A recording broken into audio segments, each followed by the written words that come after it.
मेरठ की जाकिर कॉलोनी में इस्लामी यूनियन की मीटिंग में पहुंचे थे मौलाना कौसर हयात ने वक्फ कानून पर बड़ा बयान देते हुए कहा है कि बीजेपी सरकार मुल्क को सिविल वॉर की तरफ धकेल रही है। वहीं राणा सांगा मामले पर बोलते हुए उन्होंने कहा कि आगरा के अंदर करनी सेना ने तांडव किया लेकिन कोई एक्शन नहीं हुआ। बाबर और औरंगजेब के वक्त कहां थी करनी सेना?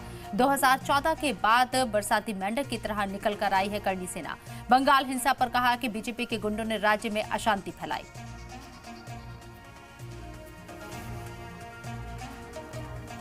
तो वक्फ कानून पर मौलाना कौसर हयात ने बड़ा बयान दिया है। साथ ही साथ उन्होंने कहा है कि किस तरीके से यहां पर मौजूदा हुकूमत जो है सिविल वॉर की तरफ मुल्क को धकेल रही है और करनी सेना के ऊपर भी उन्होंने निशाना साधा। रांगासाना के ऊपर जो बयान दिया गया उसको लेकर करनी सेना ने जिस तरीके से मुजाहिरा किया उसको लेकर भी उन्होंने मजम्मत की है और साथ ही बताया है कि ये बरसाती मेंढक की तरह है।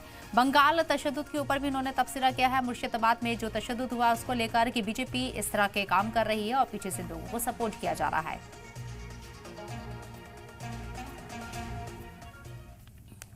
नहीं है वो सब क्या नाम हिजड़े हो गए, क्या वो नपुंसक हो गए सारे के सारे कि आज करनी सेना हाथ में तलवारें लहरा के और क्या नाम उसने वहां तांडव किया है पूरा और उसको करने दिया गया। सरकार की सरपरस्ती में सब कुछ हुआ है।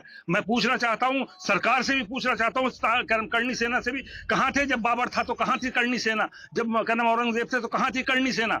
आज तुम 2014 के बाद क्या नाम बरसाती मेंढकों की तरह निकल कर आए हो तो तुमसे बड़ा नपुंसक वीर कोई नहीं है। तुम अपने को वीर कहते हो, तुमसे बड़ा नपुंसक कोई नहीं है।